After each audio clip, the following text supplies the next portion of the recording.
journalism in the advent of fake news and disinformation in my country. We need to work it out. We need to prove that we are the voice of the people. We are the media. We are the facilitators.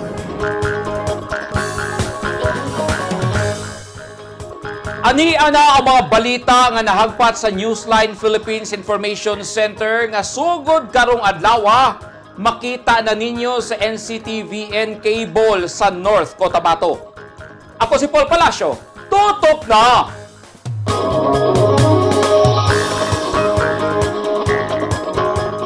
Sa mga headlines, usa ka eskwelahan sa Butuan City nasunog, kalayo mikanit pa sa katapad nga hotel.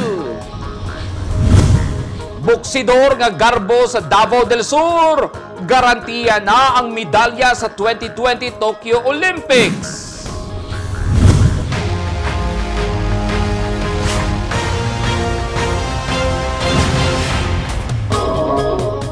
Sa detalye sa ato mga balita, usa ka eskwelahan sa Butuan City ang nasunog og nadamay pa ang katapad niini nga hotel.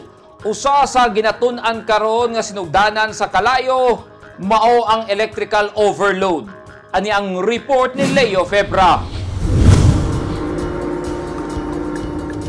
Nagdilaab og daling kulyanap ang kalayo nga milamoy sa Timber City Academy Building dito sa South Montilla Boulevard sa Butuan City. Niadtong Martes bandang alas 9:05 sa gabi sa Hulyo 27. Matud ni Fire Officer Ben Sergio Piteliero, ang arson investigator sa Bureau of Fire Protection sa Butuan City, nahitabo ang sunog tungod sa electrical overload kung misobra ang konsumo sa kuryente sa load nga gisupply sa mahisgutang eskwelahan.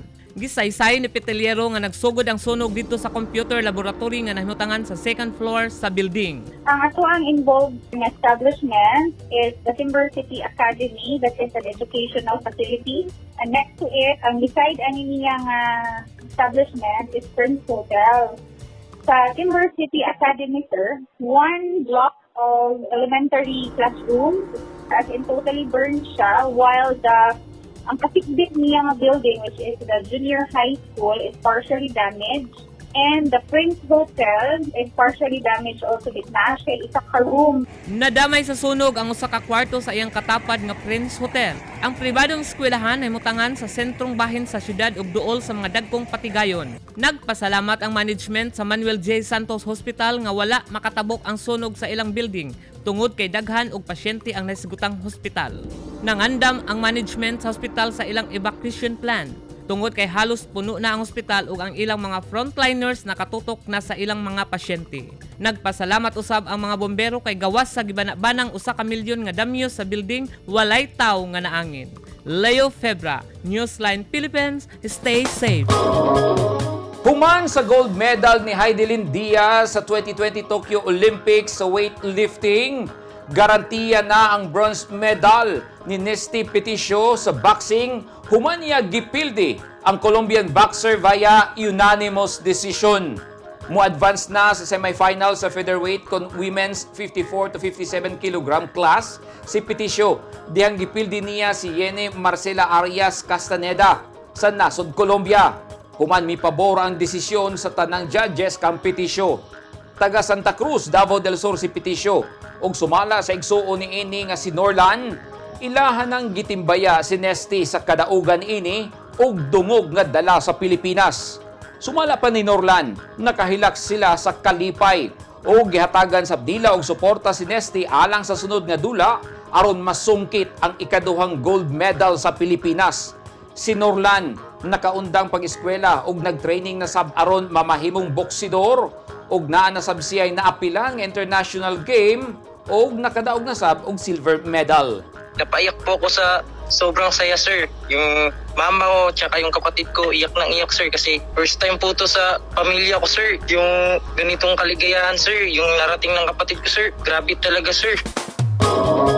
Gipadalhan na og imbitasyon sa Department of Environment and Natural Resources DENR 11 ang mga residente nga mireklamo batok sa Hulo Cornstarch Corporation alang sa usa ka technical conference karong Agosto 2 kabahin sa ilang gireklamong baho nga naggikan sa Hulo Cornstarch Corporation.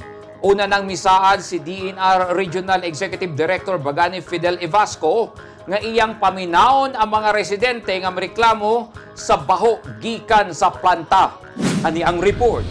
Within the folder is a signed petition urging legislative action and seeking a long-term resolution to the chronic emission of foul odors affecting the health of the residents.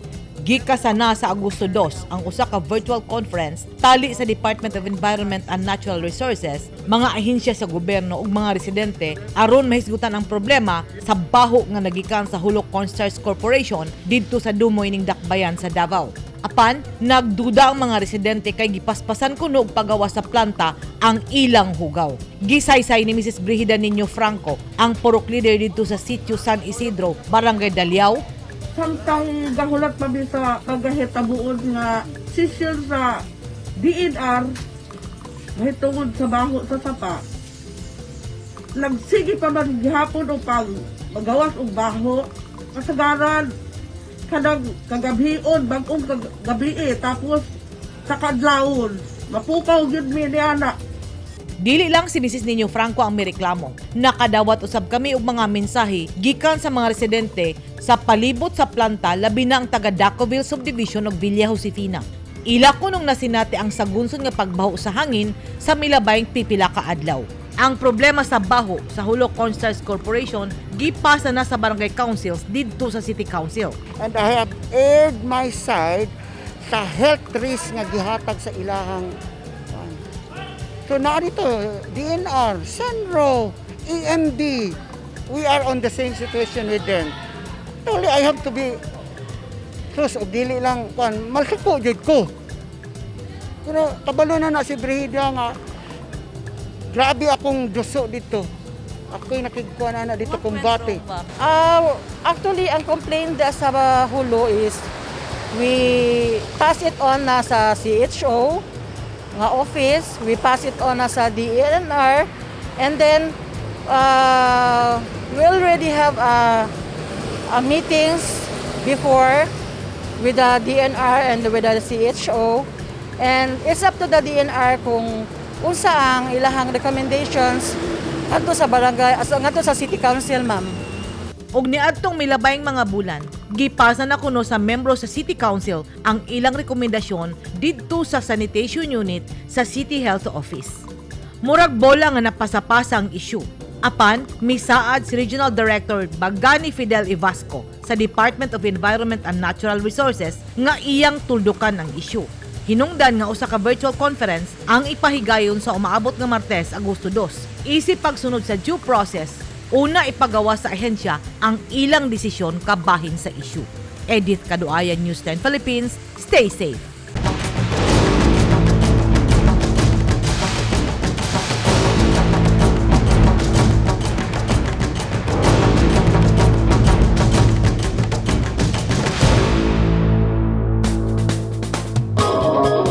This portion is brought to you by Toyota. This portion is brought to you by Philippine Sports Commission. This portion is brought to you by Rizal Memorial Colleges. Daghan na og natabangan ang Malasakit Center sa Davao del Sur sukad kini naablihan nitong Oktubre sa milabay nga tuig. Busa nagpasalamat ang mga tao kay naanay mosagop sa ilang panginahanglanong medikal. Ani ang report ni Orlando Dondon Dinoy. We also passed the Universal Health Care Act in 2019.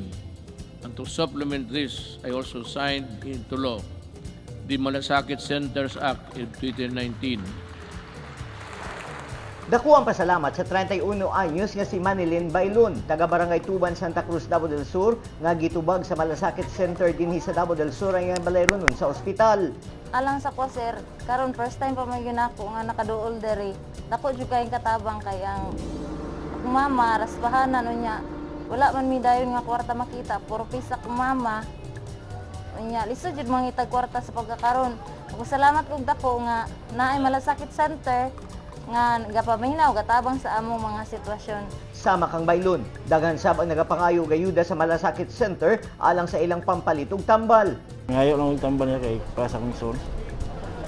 Kay kuha lagi, Montes ba? Naman akong bayaw dito pero nalipong sa tinuyok. Mangayo mi og tambal para sa akong anak. Para sa kadang gantian guys, sigig sakit. Apan dili lang taga Davao del Sur ang natabangan sa Malasakit Center. Outside Davao del Sur, nakakiter ta. Like sa Don Marcelino, Malita, Santa Maria, Cotabato, Jensan, napagita ka Jensan. Oh, daghan sa dagay mga taga po dito sa may dapit sa may Mati. Ug sa Kalinan. Nagakuan sila kanunay tagtungod gani diri nga kana nanganhin niya na plan na sakit sila na admit diri nga moduol sa Malasakit tabangan na siya. Sumala ni Presi Matab, staff sa Social Services. Ubay-ubay na sabog natabangan ang Malasakit Center sa Davao del Sur sukad giabrihan atong Oktubre 27 tuig 2020. Tanan-tanan gikan pagsugod ato October 27, 2020, ang total number of patients na nakita sa Malasakit 2,001 kabuok. Ang total amount po nga nahatag sa ilaha, apil na ng billing, laboratory o ini-request nga gipangayo nila, 24,462,078 pesos point 55 centavos. Amount na siya nga natabang sa mga pasyente. Painumdum sa mga anaa sa Malasakit Center ngadto sa mga mudanghop kanila nga ayuhon pagpaminaw mga instruction nga ilang ginahatag sa matag individual aron di magbalik-balik ug di mahago aron dali makakuha og tabang. Orlando Dondon Dinoy, Newsline Philippines, Davao del Sur, stay safe. At tangi! Molecular Laboratory sa North Cotabato ablihan na RT-PCR test didto na sab himuon.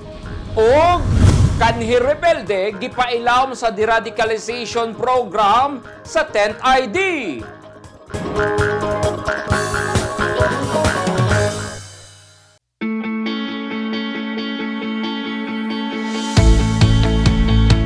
Gusto ba mo og barato ug orihinal nga mga construction supply? Sa kadaghan sa imong pilian, all-in-one ang imong pagpamalit. Tara na sa 3M1 ug T-Square Lumber and Construction Supply na himutang sa daang Hardika, Lanao ug Dayo Street, Kidapawan City.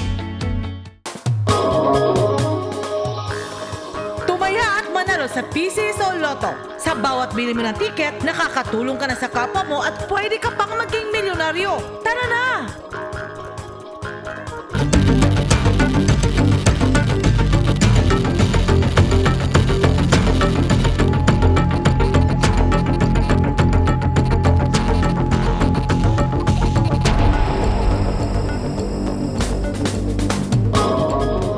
Dili na maglisod ang taga North Cotabato sa pagkuha og reverse transcription polymerase chain reaction kon RT-PCR test. Kay ugmang adlaw ablihan na ang molecular laboratory sa lungsod Samlang. Ang mga ekipo sa laboratory hinatag sa Energy Development Corporation kon EDC. Ani ang report ni Esther Roque. Ablihan na ugmang adlaw, Hulyo 29, ang 5 million pesos nga molecular laboratory ug magsugod na usab ang operation sa ilang RT-PCR machine. Niadtong Biyernes, napahigayon usab ang turnover sa Watcher's Kitchen nga nagkantidad og 2 milyones sa Amado Diaz Provincial Hospital didto kini sa lungsod sa Midsayap. Gibutyag kini ni Provincial Health Officer Dr. Eva Rabaya nga ang molecular laboratory equipment hinatag sa Energy Development Corporation o EDC og didto kini gibutang Samlang District Hospital nga mo'y nagsilbing COVID isolation facility o COVID hospital sa provincial government. So this is really parang thank you so much sa support sa atong governor no kay gi-initiate yun niya nga magkaroon kita og molecular laboratory. By Thursday namin ibibigay po parang mechanics kay we will have the meeting pa with the MHOs, yung chief of hospital plus the staff ng molecular laboratory kung paano ang magiging arrangement, ang process in the laboratory mismo. Pwede na natin magawa na after 24 hours, pwede nang lumabas yung results. Ang ating machine is capable to handle mga 100 tests in a day. Samtang usa-usab ka RT-PCR machine ang gihatag ni Mayor Sara Duterte sa probinsya og nadawat na kini sa provincial government og ibutang kini sa Cotabato Provincial Hospital. Sumala pa ni Rabaya, mokabat sa 100 ka specimen kada adlaw ang mahimong basahon sa molecular laboratory. Sa laing bahin, natukod na usab ang balor 25 milyones nga Center for Emerging Diseases sa provincial government gikan kini sa pondo sa Bayanihan Heal as One Act. Matod pa ni Governor Nancy Catamco, ang center nga kasamtangang gitukod duol sa Cotabato Provincial Hospital gitakda na usab nga ablihan. Ang maong pasilidad alang sa intensive care unit for critical patients og nalakip na niini ang COVID patients. Pangako natin nung panahon na nangangampanya tayo na maglalagay tayo ng kitchen for the hospitals, no? Kasi may mga watchers tayo, alam po natin, galing sa mga barangay, no, na pumupunta dito sa poblasyon para magpa-hospital. So kailangan po nila kahit paano yung mainit na tubig na hindi na kailangan bilhin, yung pagkain nila, kasi malaking tulong din po yun sa kanila. So, isa lang ito, no? Pero halos lahat ng ating mga district hospitals ay nilagyan na po natin ng kitchen. Matod pa ni Dr. Joel Nelton Songkad, ang Chief of Hospital adunay 7 ka bed capacity, negative pressure facility og may HEPA filters og pipe-in oxygen ang ma-ICU nga pwedeng butangan sa pasyente sa naglisod og anaa sa kritikal nga kondisyon. Sumala ni Governor Nancy Catamco, dakong tabang ang maong pasilidad hilabi na nga napadayon ang pagtaas sa COVID cases sa probinsya ug lisod ang pag-refer sa mga pasyente ngadto sa SPMC ug RMC gumikan kay daghan usab ang nakapila. Esther Roque, Newsline Philippines, Province of Cotabato. Gipailam sa deradicalization process ang 19 ka mga kanhi rebelde sa Balay Pag-asa sa headquarters sa 1001st Brigade sa Philippine Army sa Barangay Mapaag, Mako, Davao de Oro. Napulo kadlaw himo na programa ay haibalik sa komunidad ang mga kanhi rebelde aron masigurong mawagtang na sa hingpit ang gitudlo kanila sa komunistang grupo. Rekisito sab kini una masulod ang kanhi rebelde sa Enhanced Comprehensive Local Integration Program kun ICLIP. Sa iyang mensahe, gisulti ni Major General Ernesto Torres Jr. ang Commanding General sa 10th Infantry Division sa Philippine Army. Gipasalamatan niini ang desisyon sa kanhi rebelde nga musuporta na karon sa gobyerno. Gipasabot usab ni Brigadier General Luis Rex Bergante, ang Commanding General sa 1001st Brigade sa Philippine Army, ang kaimportante sa deradicalization process aron malimpyuhan sa hingpit ang kalagot nila sa gobyerno. Gitambungan ang programa ni Davao de Oro Vice Governor Maricar Zamora ug Reverend Father Emerson Luego. Sukadi atong tuig 2007, nagserbisyo na ang mga Duterte sa Katalunan Grande, Davao City. Nahuman ni Congressman Paulo Duterte ang iyang tulo ka termino nga walay kalaban. Og sa dihang midagan kini isip Vice Mayor hangtod nga napiling kongresista, mipuli ang iyang asawa nga si January Duterte. Nabuhong sa kalambuan ang barangay ug ang katawhan. Apan tungod sa pandemya, napugos ang barangay nga mag-implementar og mga lakang aron malimitahan ang pagsulod sa mga empleyado. Apan gikasakit kini sa pipila kay naanad sila nga makita pirmi ang ilang kapitan. Ani ang report. Physical presence ba ang inyong gusto o full service from a distance?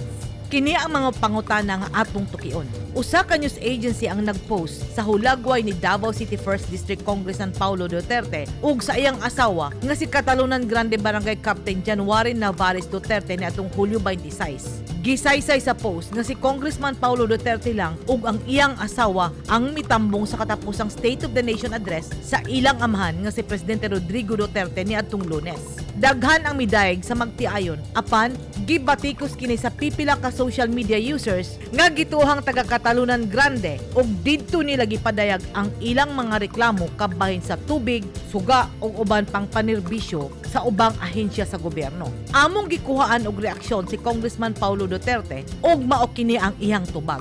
First of all, the problem with water interruption and power interruption na ay mga hotline ng DCWD and DLPC. With regards to canal and roads, nga wala mahuman, that problem should be addressed by DPWH. Gireklamo na pud namo sa akong asawa as barangay captain ug ako mismo as congressman. Sa pangutana nga di makit-an ang kapitana, naa sa IATF nga skeletal force lang sa barangay or government offices. Personally, galikay pud mi kay naami mga anak. Kung sa tanaw nila or wala sila ganahay sa among panerbisyo, anaaman ta eleksyon, they can choose kung kinsa ang mudumala nila. Pildi, smile. Daog, smile gihapon. Life is too short para lang problemahon ang mga anaa sa social media, labi na sa Facebook. Among gibisita ang barangay hall aron subayon unsa ka tinud ang reklamo sa mga nagyawyaw nga residente ug among naabtan si barangay kagawad Dario Lopez. Kung ako imong pangutan o Katalunan Grande, pinaka hapsay, pinaka mauswagon o pinaka nindot pinaagi sa pagpanguna sa ato ang pinalanggang Kapitan Ma'am January Duterte. O kamaturan na ana, kung imong tan-awon ang Katalunan Grande karon ikumparar sa mga nangaging panahon, atong makita man gyud ang kamaturan nga nahimong nagmauswagon nga ato ang pinalanggang barangay Katalunan Grande. Sa kadaghan sa proyekto, serbisyo ug kabag-uhan sa Katalunan Grande, nganong daghan ang nagyawyaw. Ang siguro ang ilang bot ipasabot nga dili man gud nila makita si Ma'am January. Pero kung moingon kag sa panerbisyo, si Ma'am January wala nagpabaya tungod sa morning katarungan ha. Si Ma'am January una-una tungod sa pandemic nagdesisyon nga mo maghimo mi og kanang skeletal. So among gibahin-bahin ang amoang tao para nga mo serbisyo sa katawhan. Pero wala na nagpasabot nga nagkulang ang barangay sa ilang paghatag sa serbisyo sa katawhan. Taliwala sa pandemya, makita sa buhatan sa barangay ang mga empleyado nga naglihok aron mahatag ang mga gikinahanglan sa katawhan. Among naabtan si Maxel RJ Flores. Nagkuha og certificate. Nahatag dayon na imong certificate? Nahatag rin ako certificate. Wala man nalangan. Nabalda ba ang pagserbisyo sa barangay? Wala man. Okay man gyapon. Wala mo reklamo sa barangay, sir? Wala man. Naghan magud nagareklamo nga wala daw rin si kapitan. Unsay masulti? Wala lang ang gyapon ma'am. Okay ra man gyapon padagan sa barangay ma'am. So, aptik sila nga mo entertain sa mga tao, no? Labi na diri sa barangay mismo, aksyonan nila dayon ang mga problema. Unya kanang para sa ilahang health center po, 24/7 ang ilahang kuan kining iyang pagserbisyo sa mga tao, sa mga nanginahanglan. Sa isgutanang pagtubag sa batakang serbisyo ug sa paghatag og mga dokumento nga gikan sa barangay, sir, na ba kay reklamo sa pagserbisyo sa barangay sa imo ha? Wala ko'y reklamo sa tanan nga akong ginaduol diri, mga problema sa kuan, mga complaints, automatic yun na sila mo kuan mo alalay. Ang barangay Katalunan Grande mao ang pinakadako nga barangay sa hisgutang land area sa tibok dakbayan sa Davao.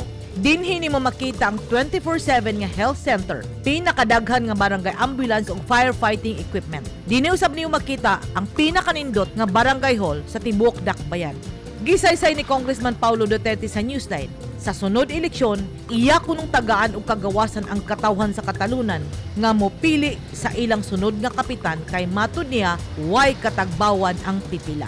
Kung atong subayon, daghang political leaders nga anaa pirmi sa ilang buhatan apan walay gibuhat alang sa ilang katawhan gawa sa ilang tamis nga pahiyom. Aduna usay mga leader nga halos dili makita sa barangay apan nag-uros-uros ang kalambuan og nabuhong sa serbisyo ang ilang katawhan. Ikaw, unsang klaseng kapitan ang imong gusto? Edith Caduaya, News 10 Philippines. Stay safe.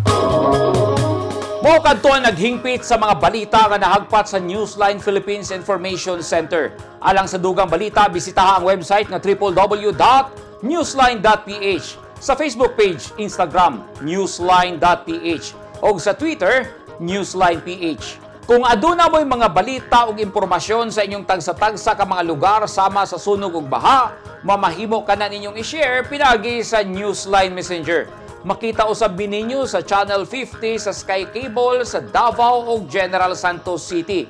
Ug sugod usab karong adlaw sa NCTVN Cable TV dinha sa North Cotabato. Ako si Paul Palacio. Daghang salamat and stay safe!